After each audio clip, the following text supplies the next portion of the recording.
오늘은 실패한 베드로에게 사명을 맡기시는 예수님, 실패한 베드로에게 사명을 맡기시는 예수님이란 제목으로 말씀의 은혜를 나누겠습니다. 제가 오늘은 이제 미국에서 목회하셨던 고든 맥도날드라고 하시는 그 목사님 대화를 통해서 말씀을 시작하려고 해요. 이분은 이제 그레이스 처치라고 하는 교회에서 목회를 하셨는데 교회가 꽤 큰 교회였기 때문에 이 목사님도 이름이 좀 많이 알려지신 분이셨거든요. 유명한 목사님이셨어요, 미국에서. 그래서 내면 세계의 질서라든가 이런 책들을 써가지고 꽤 우리나라에서도 꽤 그 책을 읽어본 성도들이 많을 만큼 알려져 있는 그런 목사님이셨는데, 이분이 40대 중반쯤 되셔가지고 자신이 목회하던 그 교회에서 자기가 아내를 배신하고 간음죄를 행했다라고 이렇게 교회에 공개적으로 고백을 하고, 그리고 이제 교회의 모든 목사직을 비롯해서 자기가 맡았던 모든 직에서 자리를 물러나게 됩니다. 그리고 이제 3년이라는 시간 동안에 목사가 아니라 평신도라는 그런 한 명의 성도로서 그러한 삶을 살게 되거든요. 이분의 고백에 의하면 그 3년 동안 교회를 다니는데, 교회를 나갈 때마다 마음속으로 자기가 소원했던 그 소원 중에 하나가 뭐냐면은 제발 사람들이 나를 몰라봤으면, 그거였대요. 왜냐면은 워낙 이 사람이 이제 이름이 알려져 있는 분이다 보니까 사람들이 이제, 그리고 생각해 보세요. 그런 사람들이 이 교회에서 사람들에 의해서 그죠? 많이 어떻게 보면 환호를 받던 그런 목사 중에 하나였는데, 아니 저 추잡한 간음죄를 졌어? 하면서 사람들이 이제 따가운 시선으로 그를 볼 거 아니에요. 그걸 이제 늘 견뎌내야 했다라는 거죠. 사람들의 환호를 받던 그런 입장에서 이제 사람들의 멸시와 조롱을 받는 대상으로 전락하게 되니까, 이게 이제 자신의 죄에 대해서도 물론 그 아픔이 있지만, 자꾸 이제 이 하나님과의 관계성 속에서도 이게 회복이 안 되는 거죠. 그러면서 이제 교회를 나가는데 자기가 해왔던 모든 사역뿐만이 아니라 하나님과의 관계성 속에서도 깨어지는 그런 상황 속에서 그런 부서진 상태에서 예배를 드리는데 회복이 안 되더라는 거예요. 자기 마음이, 그 상처가. 생각해 보세요. 목사에게 가장 큰 흠결 중에 하나라면, 목사가 교회에서 만약에 이제 그 목사를 내보내야 된다면은 가장 대표적인 이유가 되는 게 뭐겠어요? 물론 행령 뭐 그런 것도 문제가 되겠지. 그런데 그죠? 성적인 거, 이게 가장 큰 목사에게는 흠이 될 수 있잖아요. 그런 죄를 그런데 공개적으로 자기가 짓고 거기서 나왔으니까 얼마나 여러분들 그게 무너졌겠느냐고요. 그래서 이 3년이라는 기간 동안에 이 사람이 회개와 자숙의 시간을 보낸 뒤에 이제 그 교회에서 다시 이 목사님을 불러가지고 다시 이제 담임 목사로서의 마지막 이제 목회를, 그게 나머지 이제 목회는 큰 결함 없이 무음하게 목회를 잘 마치셨던 그런 목사님이십니다. 그래서 물론 이런 가정 속에서 아내의 용서가 있었을 것이고, 성도들도 그를 다시 이제 수용하기 위해서 그들 성도들의 진정성, 그의 진정성을 받아들이는 성도들의 용서도 있었겠죠. 그분이 인터뷰 가운데서 이런 이야기를 해요. 어느 기사에서 봤는데 이렇게 말해요. 나도 실패했다. 나도 모든 것을 잃은 경험이 뭔지 알고 있다. 그런 순간에는 당신을 믿어왔던 사람들이 당신을 떠나 다시는 나타나지 않게 되는 경우도 있다. 그러나 중요한 것은 그 실패의 순간에 하나님이 하시는 말씀이 무엇인지 귀 기울여야 한다는 것이다. 그러니까 자기가 누리고 있던 모든 것이 자신의 그 한 번 실수로 인해서 다 단절된 거 아니에요. 인간관계고 뭐고 다 끊어진 거죠. 그런 시간 속에서, 그 실패의 경험 속에서 다시 이제 하나님 앞에서 그 마음을 다시 새롭게 다잡는 그런 경험을 했다라는 거예요. 오늘 본문의 얘기도 사실은 이 이야기와 크게 다르지 않아요. 오늘 본문은 예수님께서 베드로에게 네가 나를 사랑하느냐라는 질문과 더불어서 마지막에 내 양을 먹여라라고 하는 목약의 사명을 주시는 내용이 오늘 본문의 장면입니다. 그래서 이 사명의 회복에 있어서 우리가 눈여겨봐야 될 부분이 뭐냐면은, 왜 예수님께서는 실패한 베드로에게 이 사명을 맡기느냐라는 거예요. 베드로는 한마디로 실패한 자였잖아요. 예수님을 3번이나 그냥 부인했어요? 저주하고 맹세하면서 부인을 했다고요. 그러니까 한마디로 좀 의리 없는 인간이죠. 실패한 인간이죠. 이런 사람인데 예수님이 그를 다시 부르시고 그에게 하나님의 이 사명을 다시 맡긴단 말이에요. 그러니까 한마디로 실패에 큰 상처가 있는 사람인데 주님께서 이 베드로를 다시 부르시는 거죠. 우리가 본문에서 이제 핵심적으로 살펴봐야 될 부분이 이 부분이거든요. 왜냐하면 제가 이런 부분이 왜 중요하다고 생각하냐면 이거는 그냥 베드로만의 이야기가 아니라 우리 신자들, 우리 모두를 대표하는 그런 대표성의 원리도 이 베드로의 삶 가운데는 포함되어 있기 때문인 거예요. 주님이 우리를 부르시는 전형적인 방식이 이런 방식이기 때문인 거예요. 자, 이제 말씀을 한번 보면서 내용을 들어가 볼게요. 요한복음 21장 17절 우리 앞에 부분만 읽어봅시다. 시작. 세 번째 이르시되 요한의 아들 시몬아 나를 사랑하느냐 하시니 주께서 세 번째 내가 나를 사랑하느냐 하심으로 베드로가 근심하여 이르되 여기까지 봅시다. 자, 보세요. 베드로가 여기서 하는 반응이 뭐냐면 세 번째 예수님이 똑같은 질문을 하시니까 근심하면서 말했다고요. 대답은 변했어요? 안 변했어요? 똑같아요. 내가 주님을 사랑하는 줄 주께서 아십니다. 이 대답은 똑같은데 세 번째는 뭐가 들어갔다고요? 근심했다라는 말이 들어가요. PPT 띄워줄까요? 이 근심하다라는 말이 어원적으로 헬라어 루페오라는 말인데 고통, 비관, 슬픔이란 뜻을 가진 단어로서 심적으로 큰 고통을 느낀다라는 말이에요. 그러니까 베드로가 세 번째 예수님의 이 똑같은 질문에 대해서 마지막에는 심적으로 아주 큰 고통을 느끼면서 지금 예수님께 대답을 하더라는 거예요. 베드로가 왜 근심했다고요? 왜 마음이 이게 무거웠다고요? 왜 근심하게 됐다고요? 여러분, 예전과 달라졌기 때문인 거죠. 예전 같으면은 예수님이 3번을 질문하든 10번을 질문하든 아니요 예수님 저는 예수님을 누구보다 사랑하죠 하고 당당하게 얘기했을 거 아니에요. 그런데 이제는 실패한 경험이 있는 베드로 입장에서는 그렇게 말할 수 있어요, 없어요? 그렇게 말할 처지가 못 되는 거예요. 그러니까 이제 드디어 이 베드로가 눈치 보기를 시작한 거죠. 여러분, 눈치 보는 게 물론 좋은 것도 있고 나쁜 것도 있는데 베드로는요 눈치를 볼 필요가 있는 인간이죠. 눈치 안 보고 살았던 인간이 베드로예요. 심지어 예수님 앞에서조차도. 근데 이제 드디어 눈치를 보는 거예요. 예수님이 3번 부르니까 눈치를 보면서 아니 이번에 내가 또 뭘 잘못을 했나? 내가 내 마음을 주님께 다 전했는데도 예수님이 이게 뭔가 마음에 안 드시나 보다. 그러면서 대답을 하는 거예요, 여러분들. 되게 재밌어요, 여러분들. 베드로는 이제는 더 이상 주님 앞에 자기가 큰 소리 칠 수 없는 죄인임을 분명하게 자각을 하는 거예요. 여러분, 우리가 지난주부터 계속 살피고 있기 때문에 그 내용이 별로 어렵지 않잖아요. 이 내용이 주님은 지금 베드로를 따로 부르신 뒤에 베드로에게 계속 똑같은 질문을 하셔요. 네가 나를 사랑하느냐?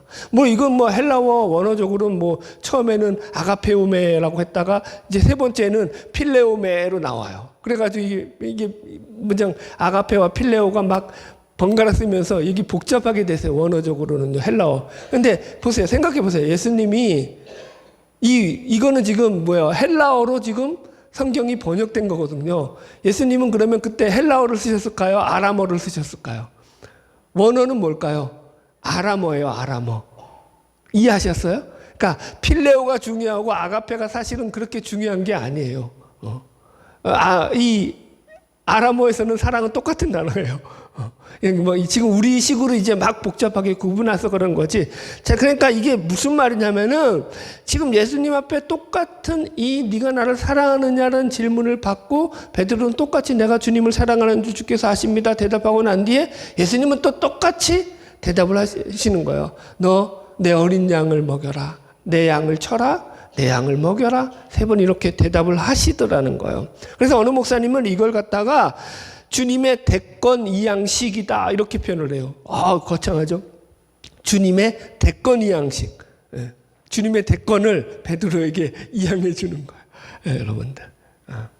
우리가 이제 다음 주부터 사도행전에 들어가려고 하거든요. 제가 이제 그래서 이제 우리가 이제 사복음서를 어느 정도 잡았으니까 복음서의 말씀을 잡았으니까 이제 사도행전으로 들어가서 이제 본격적으로 말씀을 또 살피려고 하는데요. 사도행전 첫 장에 보면은 예수님께서 이제 제자들에게 부르셔가지고 너희가 성령을 받고 그죠? 예루살렘과 온 유대와 사마리아와 땅끝까지 이르러 내 증인이 될 거야 라고 말씀하시잖아요. 이 증인됨에 대한 이야기를 사도행전에서 처음 시작으로 예수님이 말씀을 하시는데 어떻게 보면 오늘 본문의 사건은 예수의 증인으로 세워지는 이 사도행전의 첫 시작에 그 참된 의미를 설명해주고 풀어주는 그런 내용이 되는 거예요.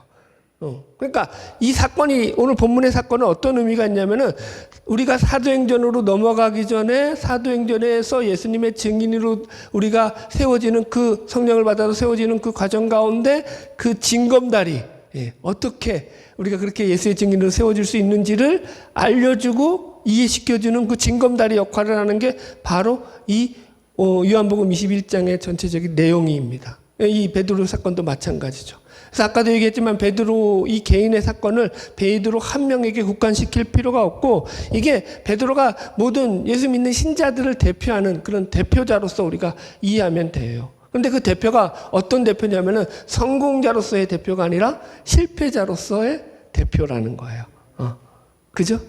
여러분 이런 거예요. 베드로는 지금 여기서 주님을 믿고 주님의 사명을 맡은 자로서 우리를 대표하고 있단 말이에요. 그럼에도 불구하고 그는 실패하는 자였음에도 불구하고 주님께서 그를 포기하지 않으시고 또다시 그를 불러서 그에게 일을 맡겨주시는 자거든요. 마찬가지로 우리도 그런 자들이라는 거예요. 보세요. 주님의 질문에 대해서 베드로가 이렇게 얘기하잖아요. 제가 주님을 사랑하신 줄 주께서 아십니다. 어떻게 생각하세요, 여러분들? 이 대답이 사실 우리 식으로 보자면 참 뻔뻔한 대답이잖아요. 한번 예수님 뒤통수를 쳤단 말이야. 그래놓고 또 주님 앞에서 우리 같으면 저 같으면 뭐라 그랬을까요? 저 같으면 이랬을 거예요. 예수님이 너를 사랑하느냐라고 물으시면 저는 이렇게 대답했을 거예요. 예수님 할 말이 없습니다. 예수님 죄송합니다. 예수님 유구무원입니다. 입이 10개라도 제가 죽일 놈입니다. 할 말 없습니다. 이렇게 했을 거예요. 그런데 베드로는 참 뻔뻔하죠. 제가 주님을 사랑하는 줄 주님께서 아십니다. 이렇게 말한다는 거예요. 여러분 이게 이전에 그는 모든 사람 앞에서 다 사람들이 주를 버릴지라도 나는 주를 버리지 않겠나이다 라고 큰 소리 쳤던 사람이에요. 그랬는데 주님을 부인하고 배반했잖아요. 그래놓고 지금 이 대답을 또 한단 말이에요.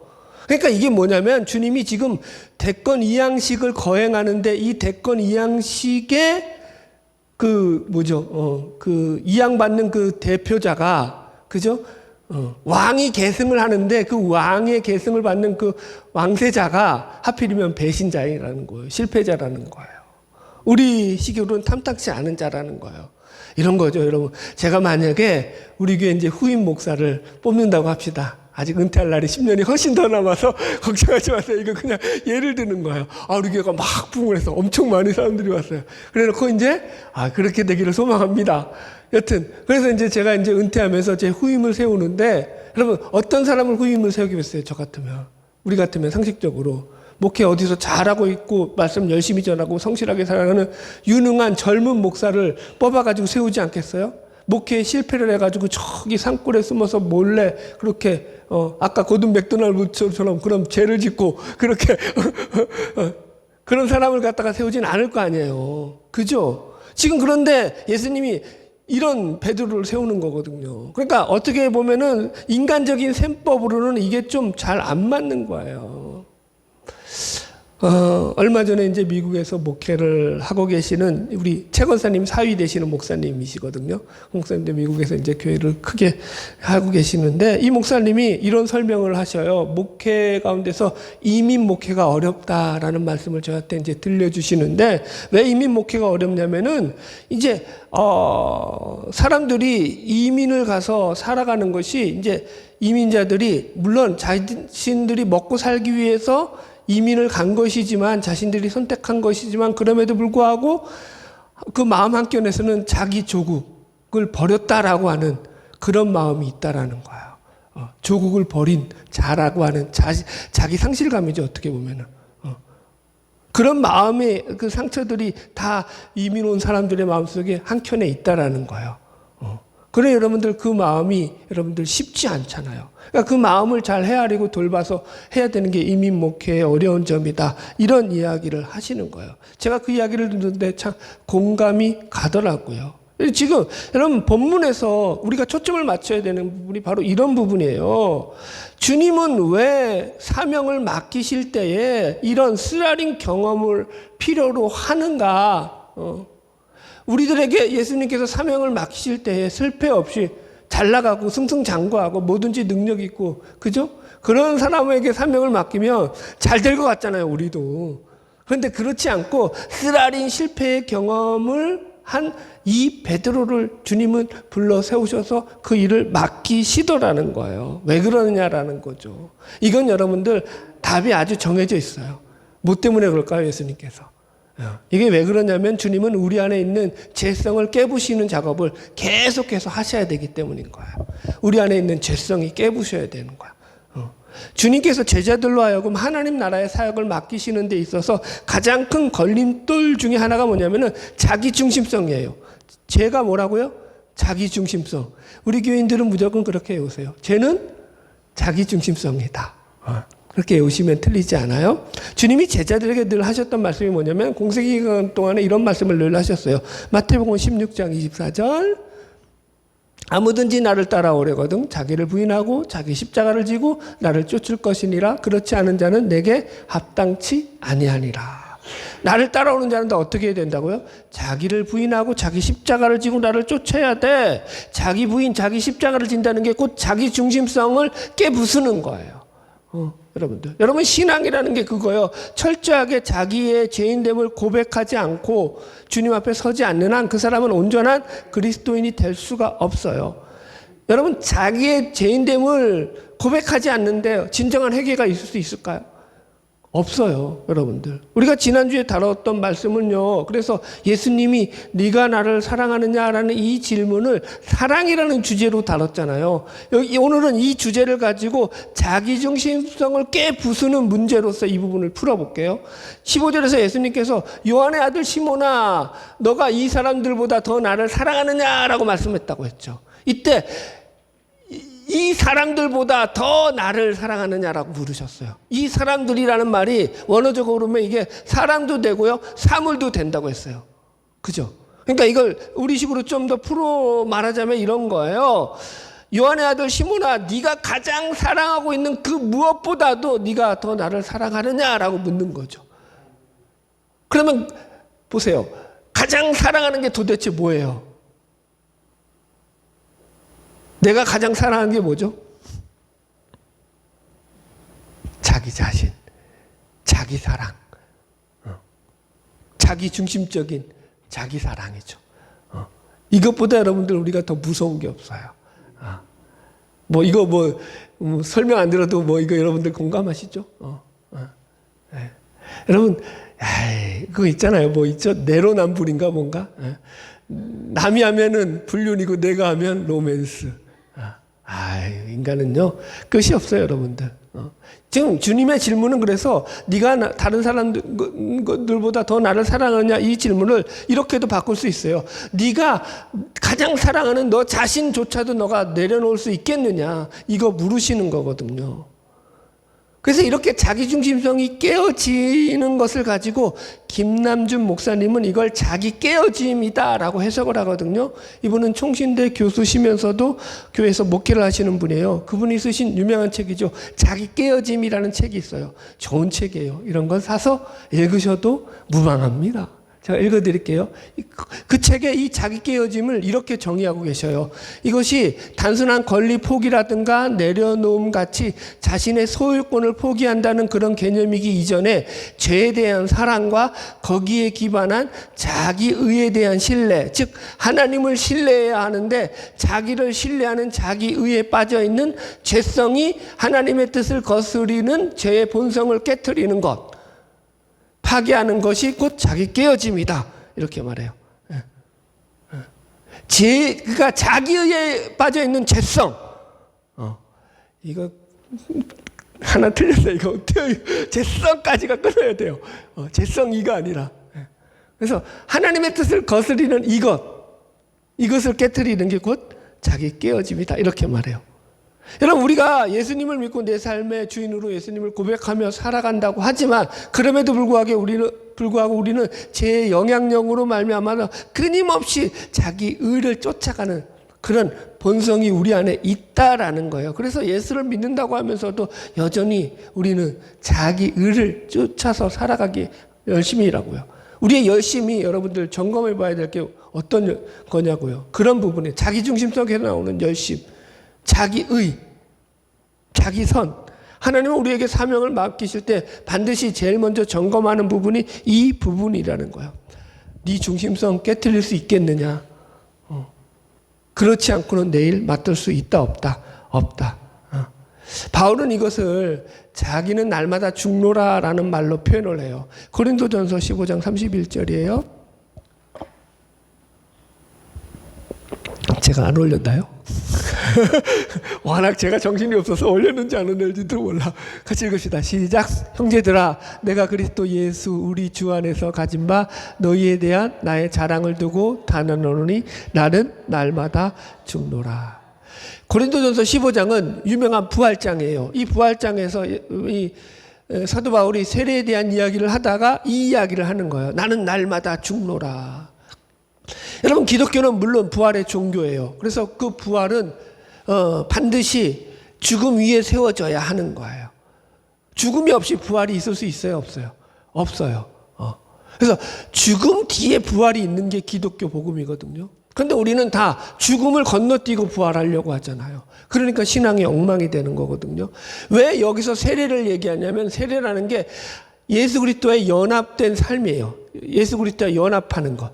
예수 그리스도와 연합을 하는 게 어떻게 세례를 통해서 이루어진다는 것이 무슨 말이냐면은 내가 이제 예수 그리스도와 함께 죽고 예수 그리스도와 함께 살겠다라는 고백을, 신앙 고백을 하는 게 바로 세례예요. 이 세례를 통해 가지고 그래서 내가 예수와 함께 연합된 삶을 살겠습니다라고 하는 신앙 고백으로서의 상징적인 표시를 받는 것이 세례라는 거예요. 그래서 웬만하면 세례를 받으세요. 고집 부리지 마시고. 예수와 연합 안 되고 어떻게 예수를 믿어? 또 이게 또 승질낸다 이것도. 여튼 보세요. 내가 먼저, 그런데 이 연합은 뭘로부터 이루어진다고요? 내가 먼저 그리스도와 함께 죽어야 되는 거예요. 죽지 않고 우리는 살려고 하잖아요. 그러면 된다 안 된다? 안 된다. 죽는 게 먼저라니까요. 제가 지난주에 그래서 사랑을 어떻게 정의했어요? 진정한 사랑은 자기 희생이야, 자기 죽음이야, 이렇게 설명했거든요. 최근에도 집사람하고 이런 얘기를 나눴던 기억이 납니다. 야, 하나님께서 내 걸 내가 다 내려놓지 않잖아? 그러면 절대 안 주신다? 내가 하나님 앞에 내려놓기 전까지는 하나님이 그거 안 주신다? 근데 우리 둘 다 그게 공감이 되는 거야. 내 걸 먼저 내려놓고 내가 하나님 앞에 내가 가진 내 자랑, 내 공로, 내 어떤 그 치장하는 것들을 내려놓지 않으면 하나님께서 절대 안 주셔요. 더 이상 진전이 없죠. 왜냐하면 그거 줬다가는 얘가 사고 치니까. 그래서 정확해요, 여러분들. 하나님이 여기서는 안 틀려요. 바울이 이 고백하는 거예요. 그래서 내가 날마다 죽노라, 날마다 죽노라. 여러분, 이 고백이 저와 여러분의 고백이 되기를 축복합니다. 그냥 맨날 아침에 일어났을 때마다 속으로 그러세요. 나는 날마다 죽노라. 나는 오늘도 죽노라. 하고 시작하세요, 그냥. 아멘? 야, 진짜 얼굴 봐라. 죽으라고 하니까 벌써 이제, 진짜. 여러분, 저도 그렇다니까. 저도 매일 새벽 5시에 일어나서 제일 먼저 하는 게 그거. 요새는 여기 꽂혔어, 그냥. 새벽 5시에 일어나자마자, 오늘도 죽어야지. 내가 죽어야지. 이걸로 시작하는 거예요. 여러분, 내가 안 죽었는데 누가 살아나겠어요? 내가 죽어야지 살리죠. 내 가족을 살리더라도, 내 이웃을 살리더라도. 예수님이 십자가에 죽으셔서 살리셨지. 여러분 보세요. 지금 베드로가 내가 주님을 사랑하는 줄 주께서 아십니다라고 하는 이 대답을 근심하면서 했다라고 했어요. 그죠? 이걸 제가 그래서 좀 제 식으로 풀어드리자면 이런 표현이 되는 거예요. 내가 주님을 사랑합니다. 그런데 이제는 제가 제 진심으로는 주를 사랑한다고 말을 하지만 그렇다고 제 마음이 확실하게 이제 나는 정말로 주님을 배반하지 않을 자신이 있습니다라고 그렇게 고백할 수준이 못 됩니다. 나는 주님을 사랑하지만 그렇다고 내가 주님을 어떻게 사랑해야 되는지 그 방법을 알고 있지는 못합니다. 이 고백이 되는 거예요. 사랑을 하는데 진정성은 있는데 거기에 대해서 그 방법도, 그죠? 그리고 그걸 지켜낼 실력과 능력도 그에게는 있다는 거야, 없다는 거야? 없다. 이 얘기를 하는 거예요. 그래서 이 말은 사실은 베드로의 자기중심성의 깨어짐이고, 그죠? 자기 부인에 해당하는 그런 고백이 되는 거예요. 이 고백을 통해서 지금 예수님과의 대화를 가지고 베드로가 점점점 어떻게 되는 거예요? 변화를 받는 거죠. 회복이 일어나는 거죠. 여러분 만약에 살면서 아직까지도 하나님의 말씀보다 내 고집과 내 생각대로 살려고 한다 그러잖아요. 그럼 아직까지도 여러분 주를 사랑하는 것이 아닐 확률이 높아요. 내가 나를 사랑하면서 내가 내 사랑 가운데 주를 끼워 넣는 거예요. 내 사랑 가운데 주도 있고 가족도 있고 형제도 있고 이웃도 있고 이런 거예요. 그건 진정한 사랑이 아닌 거죠. 바라기는 예수로 죽고 사는 저와 여러분 되기를 주의 이름으로 축복합니다. 제가 이제 오늘 말씀을 준비하면서 제가 제일 좋아하는 목사님이죠. 한국 목사님으로는 박영선 목사님의 이제 설교를 딱 듣는데 이분이 이런 아주 멋진 말씀을 하셔요. 여러분이 실패하면 하나님은 여러분이 일어날 때까지 거기에 같이 앉아 있겠다고 하시는 분이십니다. 이런 하나님이 어디에 계십니까? 한번 더 읽어드려요? 반응이 없어. 다시 읽어드릴게. 여러분이 실패하면 하나님은 여러분이 일어날 때까지 거기에 같이 앉아 있겠다고 하시는 분이십니다. 이런 하나님이 어디에 있습니까? 그렇죠. 그래야죠. 이래야죠. 여러분, 멋지지 않아요? 여러분? 세상이 믿는 다른 신들이죠. 세상의 종교가 추구하는 그 신들과 하나님, 이 차이점이 우리가 뭔지를 분명히 알아야 된다고요. 기독교를 제외한 세상의 모든 종교의 신들은요, 자신들의 사람들이 그들의 소원을 이제 신들이 들어주는 그 조건으로 그 신들은요, 그에 걸맞는 어떤 사람들의 치성과 대가를 요구하는 거죠. 모든 종교가 그렇죠. 내가 너 소원을 이루어 줄 테니까 내가 네 소원을 이루어 줄 테니까 너 나한테 뭘 보여라? 치성을 보여라. 정성을 들여라. 대가를 지불해라. 이렇게 요구한단 말이에요. 그죠? 100일 기도를 해라. 아니면 더 많이 돈을 갖다 바쳐라. 이거 너무 속셌나? 근데 그렇잖아. 어쨌든 그렇단 말이에요. 근데 기독교의 신이죠. 우리 성경에서 말하는 하나님은요, 어떻게 얘기했냐면 정반대로 얘기해요. 내가 너희들의 소원을 들어줄 테니 뭘 해라가 아니라고요. 내가 너희들의 소원을 들어주기 위해서 나는 내 자식의 목숨까지도 바쳤다. 그죠? 나의 목숨까지도 너희들을 위해서 내놓을 의향이 있다. 이거 아니에요. 내 모든 것을 너희들을 위해서 나는 희생할 거다. 그 아들까지 우리에게 내어주신 그분이 하물며 무엇인들 우리에게 주시지 않겠느냐가 기독교에서 말하는 하나님의 마음이라는 거예요. 여러분, 얼마나 믿을만 하냐라는 거죠. 여러분, 이런 하나님을 믿는 거죠. 하나님이 우리에게 뭘 요구하지 않으셔요. 오히려 실패한 자를 부르신다는 거예요. 여러분, 성경을 보잖아요. 그럼 맨 처음에부터 하나님이 우리를 자라나기 위해서 하시는 일 중에 가운데 하나가 뭐냐면 우리에게 실패를 경험하게 하셔요. 이게 참 그렇긴 한데 좀 우리 편에서는 좀 속상하지. 실패 안 하고 그냥 쭉 시오래대로 같이 잘 나가면 좋겠는데요. 신앙이 그게 아닌 거예요, 여러분들. 하나님이 보세요. 처음부터 아담과 하와에게 너희들 선악과 따먹지 말아라. 먹으면 죽어. 경고하셨잖아요. 그런데 아담과 하와가 따먹었잖아요. 그죠? 그 따먹고 나서 어떻게 됐어요? 그 뒤가 중요한 거예요. 예. 그 뒤가 중요한 거야. 따먹었어. 그래서 끝이 아니야. 따먹고 나서 하나님이 니들은 이제 아무짝에도 쓸데없다. 너희들 가지고는 내가 같이 못 살겠다. 그래서 얘네들은 다 그냥 다 버려버리시고 하나님께서 아담과 하와를 얘네들이라고 하기 좀 그렇다. 하여튼 하나님의 입장에서 그렇게 버린다고 하고, 그리고 제2, 제3의 아담을 만들어서 하나님이 다른 인류를 탄생시키시고 일을 진행하시느냐? 그렇게 안 하신다고요. 그죠? 아담과 하와가 지은 그 죄 때문에 그의 자기들의 자유의지를 선택한 그 선택의 결과에 책임을 지고 그 삶을 살아냄으로 말미암아 거기 속에서 느끼게 되는 많은 경험들을 그들로 치루어 가게 하신다고요. 그게 성경이 이야기하는 이야기라는 거예요. 그렇게 살아보는 거죠. 너의 선택으로부터 주어지는 그런 많은 결과들을 너희들이 경험하면서 살아보라는 거예요. 그렇게 삶으로 뭘 배우게 되죠? 우리 그렇게 말하잖아요. 인생이 무상하다. 인생이 헛되고 헛되다. 살아보니까 내가 내 힘으로 사는 것에는 답이 있더라 없더라? 없더라. 아는 거죠. 실패를 경험하는 거죠. 그래서 여러분들, 그러한 실패도 하나님께서 우리를 빚어가시는 하나의 가정으로 하나님을 사용하신다라는 거예요. 이게 이 세상의 다른 모든 종교에서 추구하는 신과 하나님이 다른 점이에요. 하나님은 우리의 실패까지도 사용하셔서 우리를 자라게 하신다. 이걸 이렇게 이해하지는 마세요. 그래 너희는 이거 똥인지 된장인지 먹어봐야 알겠느냐? 그래 내 말 안 듣겠다 이거지. 그래 한번 먹어봐서 실컷 고생해봐라.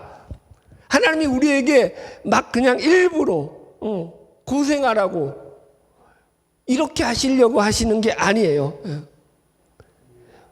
이걸 통해서 우리가 뭘 틀렸는지를 배우게 하시는 거예요. 하나님은 목적이 분명하셔요.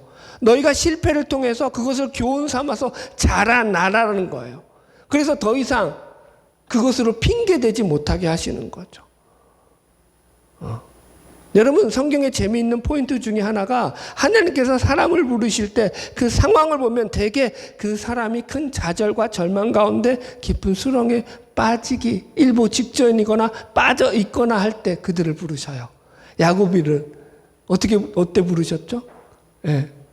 아버지와 형을 배신하고 가족을 뒤통수 치는 건 아니지. 아무리 그래도. 그죠? 그리고 이제 목숨이 또 살아야겠으니까 목숨을 살려고. 그죠? 예. 도망을 치잖아요. 3일 반낮을 도망치고. 그죠? 광야에서 돌베개 베고 누워서 처량한 신세로 신세 한탄을 하고 있을 그 밤에 하나님이 야곱을 만나주시잖아요. 모세는요. 살인자로서 40년의 도망자 생활을 통해서 그 삶이 게르솜, 그 아들, 첫째 아들이 이름이 게르솜이잖아요.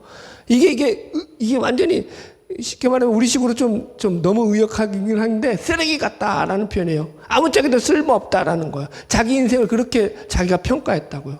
나는 정말로 쓰레기 같은 인생을 살았어 라고 자기 스스로 자기 인생의 실패함을 가지고 좌절하면서 그렇게 자기의 시간들을 보내고 있을 때 하나님이 모세에게 떡하니 나타나시잖아요. 그러니까 모세가 열받았죠. 하나님 누군데 나한테 오세요? 막 이러면서 하나님 앞에 막 대들잖아요. 섭섭했다 이거죠. 여러분 왜 이러시냐는 거예요. 왜 이러시냐라는 거예요. 그러니까 한마디로 인생의 쓴맛을 보고 난 다음에 하나님이 그를 부르셔서 사용하시는 거예요. 왜 그러시냐? 그래야지 철이 들기 때문인 거예요. 너 그때 생각나지? 이거 하나님이 기억하시는 거예요. 바울을 부르실 때 보세요. 바울을 하나님이 언제 부르시죠? 네. 자기의가 충만해서, 자기 중심성이 충만해서 예수 믿는 사람들을 잡아 죽이려고 다메섹으로 그거 잡으러 갈 때 그때 예수님이 그를 만나주셔요.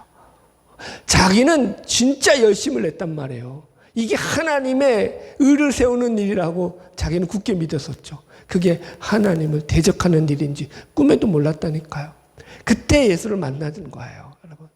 거기 속에서 자신의 고정관념이 모두 박살나는 거 아니에요? 그래놓고 이제 바울은 그 뒤로부터 평생 동안 나는 죄인 중에 괴수다라는 이 의식을 가지고 사는 거죠. 이 의식이 어디로부터 생겨난 거예요? 처음 예수 만나면서. 이제 교만이 싹들 때마다 예수님이 그러는 거죠. 너 그때 기억나지? 네가 뭔 짓 했는지. 여러분, 제 간증 하나 해드릴게요. 너무 성경적이만 하면 좀 지루하니까. 제가 이런 때가 언제 있었을까? 물론 많아요.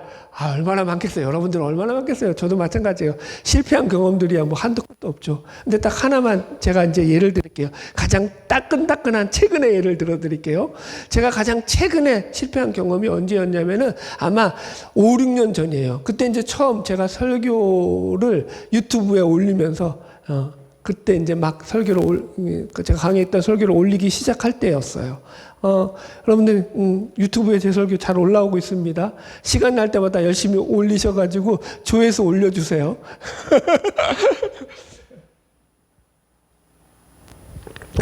웃자는 얘기고요. 그때는 정말 제가 목회적으로 되게 힘든 시절이었거든요. 그러니까 지금 이제 안 계신데 그때 제 설교를 가지고 그렇게 트집을 잡는 사람들이 몇 명 있었어요. 설교의 트집을 잡으니까 제가 유튜브에 설교를 올리려고 했던 그 생각 중에 하나가 뭐였냐면은 이제 말씀에 시비가 없게 하고자. 야, 그래, 이제 말씀 가지고 트집 잡아봐라. 내가 아예 올려버리면 이제 그거 갖고 이제 올려져 있으면 공개적으로 딱 나와 있는 거 아니에요. 그러니까 이제 거기서 이제 트집 잡을 게 뭔지 이제 없는 거지 뭐. 이런 속셈을 가지고 올린 거예요. 이걸 또 한편으로 보면 자기의예요. 자기중심성. 나는 옳아. 니들이 틀렸어. 이 생각을 가지고 사실은 올린 거예요. 여러분, 그래서 그때 얼마나 설교를 열심히 하고 기를 쓰고 했는지 몰라요. 여러분, 그때 설교를 한번 들어보세요. 얼마나 박식하고 얼마나 내용이 풍요하고 얼마나 예화들이 많은지 몰라요. 얼마나 공부를 열심히 했겠어요. 유튜브에 올리려고 했으니 설교를. 남들이 듣는 거 아니야 이제는. 그런데 여러분, 거기 속에서 아마 요한복음 21장도 한번 들어보세요. 그때 했던 제 설교 남아있어요. 그때가 처음이야. 야, 얼마나 센지 막 그냥 혼자서 다 그냥 순교의 정신을 가지고 나는 십자가 지고 내가 결연한 의지 가지고 죽겠노라 이 결심을 하면서 설교를 하는데 아주 비장미가 넘쳐나요. 설교 들으면 혼자 순교할 것 같아 곧. 대박이야 대박. 부끄럽죠. 자기 고백을 하는 거예요. 자기 고백. 여러분. 그런 시절들을 보내면서 하나님이 저를 다듬어 가신다고요.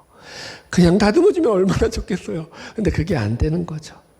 그렇게 모자라고 부족했던 그런 시절들을 하나님께서 사용하셔서 오늘의 저를 있게 하는 거죠. 지금도 마찬가지죠. 그런 시절들이 있기 때문에 이게 내 힘으로 되는 게 아니구나를 깨닫게 하시는 거죠. 하나님의 은혜가 아니면 이거 설 수 없구나를 아는 거죠. 보세요. 지금 이 자리는요. 어떻게 보면은 베드로의 입장으로 본다면 더할 나위 없이 부끄러운 그런 자리인 거예요. 주님 앞에 뻔뻔해질 수밖에 없는 그런 자리잖아요. 그죠? 그 뻔뻔하게 내가 주님을 사랑하는 줄 주께서 아시나이다 이렇게 대답하고 있는데 주님은 그런 뻔뻔한 베드로에게 또 더 뻔뻔하게 내 양을 먹여라 이렇게 말씀하시는 거거든요. 어떻게 보면은 뻔뻔과 뻔뻔의 만남이죠. 너무 막가나? 여러분 보세요. 우리에게는 실패의 자리요 고개를 떨굴 수밖에 없는 그런 자리인데 고난의 자리고 아픔의 자리인데 주님은 그 자리에서 베드로에게 소망을 주시고 사랑을 주시고 희망을 주시고 다시 일어설 수 있는 용기를 주시는 그런 자리로 탈바꿈시킨다는 거예요. 이게 성경이 말하고 있는 하나님의 본질이라는 거죠. 여러분 이런 자리가 없으면 안 돼요. 이런 자리가 있기 때문에 우리가 자기 교만이 꺾어지고 자기 의가 꺾어지는 거죠. 마지막 하나만 더 얘기하고 말씀 정리할게요. 지금 예수님께서 마지막에 내 양을 먹이라고 하는 이 말씀을 우리가 좀 살피면요, 이 대화의 놀라운 부분 중에 하나가 뭐냐면 예수님께서 계속 끝에는 베드로에게 사명을 맡기신다는 거예요. 내 양, 어린 양을 먹여라, 내 양을 쳐라, 내 양을 먹여라. 물론 조금 원어적인 의미는 다르지만 그거 중요하지 않고요. 본질적인 건 뭐예요? 목양의 사명을 맡기는 거거든요. 그러니까 이게 무슨 특징이냐면은 예수님께서는 사랑을 말로만 끝내지 않고 그에게 사랑하는 방법까지 정확하게 제시를 해주시는 거예요. 이런 거예요. 그래, 네가 나를 사랑한다고? 그래, 그러면 이제 네가 알아서 잘해라. 앞으로 알아서 잘할 수 있지? 나 사랑한다고 했으니까 알아서 네 잘해야 된다. 내가 지켜보고 있을게. 라고 예수님이 끝을 맺고 있지 않은 거예요. 우리 집사람이 제일 싫어하는 게 알아서 해. 제일 싫어요. 하여튼 보세요. 주님의 말씀을 제가 이해하는 식으로 이렇게 풀어드릴게요. 그래, 베드로야, 네가 나를 사랑한다고 고백했으니까 이제 내가 너에게 나를 사랑하는 그 방법에 대해서 알려주겠다. 나를 사랑하는 방법은 다른 게 아니야. 내가 너에게 맡긴 내 양들을 잘 돌보고 치는 거야. 내 양들을 잘 먹이는 거야. 그게 바로 나를 사랑하는 거란다. 알았니? 베드로야. 이렇게 대답을 해주시는 거야. 그러니까 한마디로 사랑하는 방식까지 예수님께서 베드로에게 알려주시는 거예요. 네가 하고 싶은 대로 사랑하면 된다, 안 된다? 안 된다. 우리들이 제일 많이 실수하는 게 뭐라고요? 나는 사랑을 해. 진성성 갖고 있어. 그런데 그 방식에 있어서 틀릴 경우가 아주 많아요. 내가 마음으로는 상대를 사랑하는데, 내 아내를 사랑하고 내 이웃을 사랑하는데 그 사랑하는 방식에 있어서는요, 사자와 소의 방식으로 사랑할 확률이 아주 높다고요. 그거 지금 예수님이 잡아주시는 거예요. 예수님이 누구 양을 치라고요? 저기 길거리에 지나가는 양 치라고 안 하셨어요. 내 양. 예수님의 소유인 양. 그러니까 내 양을 사랑하는 게 곧 나를 사랑하는 거야 라고 말씀을 하시는 거죠. 이게 그러니까 제가 계속 얘기하잖아요. 사랑이라는 건 자기 희생이 있어야 된다고요. 베드로에게 지금 어떻게 하는 거예요? 희생하고 헌신할 자리로 예수님께서 그를 내어 모으시는 거예요. 집에 가서 18절 이제 읽어보세요. 시간이 없어서 안 하지만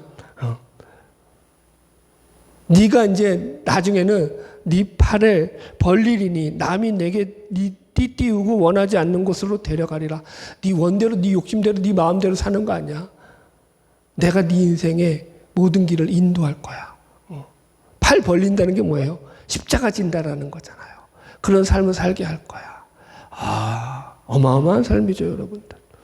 주님은 지금 베드로에게 너가 이제 희생하고 헌신해야 할 자리가 있고 그 자리에 들어가서 너의 모든 것을 바쳐서 충성해야 할 일이 있다라는 걸 알려주시는 거죠. 그게 사랑의 본질이다라고 얘기하는 거예요. 결론입니다. 오늘 우리는 실패한 베드로에게 사명을 맡기시는 예수님이란 제목으로 말씀의 은혜를 나누었습니다. 예수님은 지금 베드로의 무슨 능력을 보고 실력을 보거나 어떤 조건을 보고 그에게 사명을 맡기지 않으십니다. 오히려 조건으로 따지자면 그는 실패자여 도망자였는데 그를 불러서 지금 대권 이양식을 치르고 계시는 거예요. 여러분, 이게 아주 중요하다고 했습니다. 왜 이런 경험이 있어야 하느냐? 이래야지만 자기중심성, 우리의 죄된 본성으로부터 우리가 그것을 깨트리고 주님 앞에 나아갈 수 있는 그런 힘이 생기기 때문인 거예요. 자기의 죄인됨에 대한 자각이 이러한 일들을 통해서 가능해지기 때문인 거예요. 예수님은 자기에게 가능성이 없음을 깨달은 베드로에게 사명을 맡기시는 거지, 여전히 내가 뭘 할 수 있어라고 생각하는 베드로에게는 안 맡기셔요. 모세도 그래서 40년 돌리신 거 아니에요? 그죠? 여러분, 우리 주일은 똑같다니까요. 내가 뭘 할 수 있어? 여러분, 아주 위험한 발상이죠. 여러분들, 실패한 베드로를 부르셨던 예수님은 동일하게 오늘도 우리들을 부르십니다. 실패하고 넘어질 수밖에 없는 우리들, 연약하고 그래서 힘들죠. 저도 여러분 설교하는데 사실 이거 말씀 준비하면서 위로를 받은 게 그거예요. 베드로도 실패하는데 그 대사도도 실패하는데 나까짓 게 뭐라고. 내까짓 게 뭔데 뭐. 얼마든지 실패하고 얼마든지 넘어지고 얼마든지 배신하고 얼마든지 뒤통수 치는 그런 인간인데 주님이 나를 포기하지 않으시는 거지. 그래 다시 시작하는 거야. 용기를 얻는 거죠. 여러분. 바라기는 저와 여러분 모두가 더욱더 주님의 이 부르심 안에서 그 사랑하신 가운데서 믿음을 가지고 또 맡겨진 사명 가운데 승리하는 저와 여러분 되기를 주의 이름으로 축복합니다.